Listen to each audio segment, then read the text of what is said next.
Hi friend, good afternoon. এখন বাজে দুপুর 1টা। সুমিস কিচেন অ্যান্ড ফ্যামিলিতে তোমাদের সকলকে স্বাগত জানাই। তোমরা সবাই কেমন আছো? আশা করছি ভালো আছো। আমিও খুব ভালো আছি। আজকে সকাল থেকে কোনোরকম ভিডিও শ্যুট করা হয়নি, অনেক ব্যস্ত ছিলাম। যেহেতু মেয়ের স্কুল আছে, স্কুলে দিয়ে আসা নিয়ে আসা অনেক কাজ, তাই এখন আসছি লাইভ। এখন স্নান করা হয়ে গেছে প্রত্যেক দিনের মতো।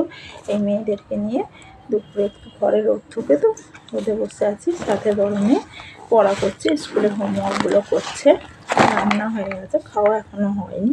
কি রান্না হলো তোমাদের সাথে একটু অবশ্যই শেয়ার করবো। বড় মেয়ে একটুখানি লেখাগুলো করে নিই, তারপর ওকে খাওয়া দাওয়া করবো। তারপর আবার বিকেলে মেয়ের ম্যাম আসবে, ওকে তাই তাড়াতাড়ি শুয়ে দিতে হবে 2টোর মধ্যে।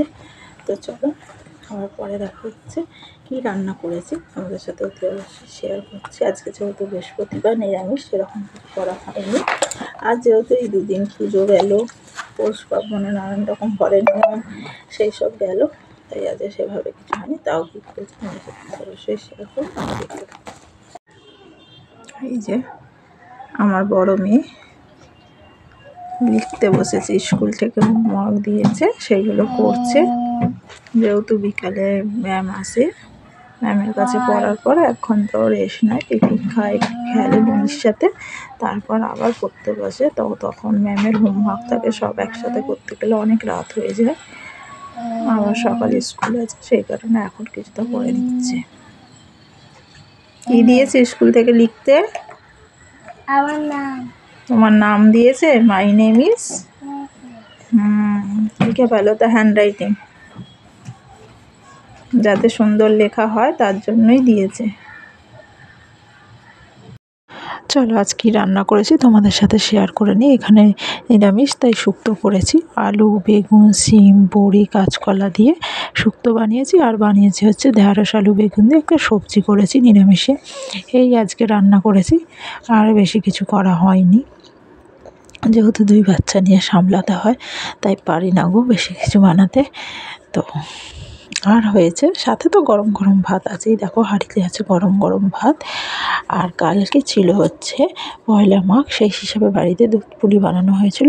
তো আমাদের নিয়ম করতে হয়, সেই পিঠেও এখন আছে। সকালে টিফিন আমরা খেয়েছিলাম, প্লাস আছে।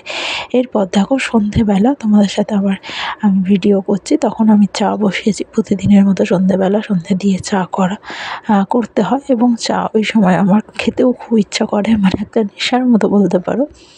চা করতে করতে একটা ছবি তুলে নিলাম। দেখো চা টক বক করে ফুটছে, চা আমার হয়ে গেছে। চা নামিয়ে এবার বসিয়ে দেবো হচ্ছে মেয়েদের দুধ গরম করে মেয়েদেরকে খাওয়াতে হবে। এখন আমি চা ছেঁকে নিচ্ছি। আমি এই লাল কাপটা আমি নিজে চা খাই, আমি একটু বেশি চা খাই, আর এই কাপে আমার বর চা খায়। এখানে দেখো চা বিস্কুট নিয়ে বসে পড়েছি, 2 রকমের বিস্কুট আছে। তো এই পর্যন্তই তোমাদের সাথে শেয়ার করছি। এরপর আর আমার কোনো রকম ভিডিও শ্যুট করা হয়নি। লাস্টে একটা কথা বলবো, গুড নাইট। আমি সেই সন্ধেবেলা চা খাচ্ছিলাম, ততটাই তোমাদের সাথে শেয়ার করেছি। এরপর আর কোনো রকম ভিডিও শ্যুট করার সময় হয়নি। যেহেতু মেয়ের সকালে স্কুল, বুঝতেই পারছো ভীষণ ব্যস্ততার মধ্যে থাকে, কারণ মেয়েকে তাড়াতাড়ি খাইয়ে ঘুম পাড়াতে হবে, সকালে উঠবে। তো এখন দেখো আমি খাওয়া হয়ে গেছে, সমস্ত বাসন মেজে কাজ সেরে এখন আমি ঘরে এসেছি। বড় মেয়ে তো ঘুমিয়ে পড়েছে, কিন্তু আমার ছোটো মেয়ে কী করছে দেখো। দেখেছ চোখে কিন্তু একটুও ঘুম নেই, আমার কোলে শুয়ে আছে। কখন ঘুমাবে জানি না, ও যতক্ষণ না ঘুমাচ্ছে এইভাবেই আমাকে বসে থাকতে হবে। ও ঘুমালে তারপর আমি শোবো, ঘুমাতে পারবো, কারণ মেয়ে স্কুল যাবে, আমাকে তো তার অনেক আগে উঠতে হবে। তো চলো, এই ভিডিওটা আমি কালকে পোস্ট করবো, আজকে আর হবে না। Good night. যদি ভালো লেগে থাকে তাহলে অবশ্যই লাইক করো, কমেন্ট করো, সাবস্ক্রাইব করো।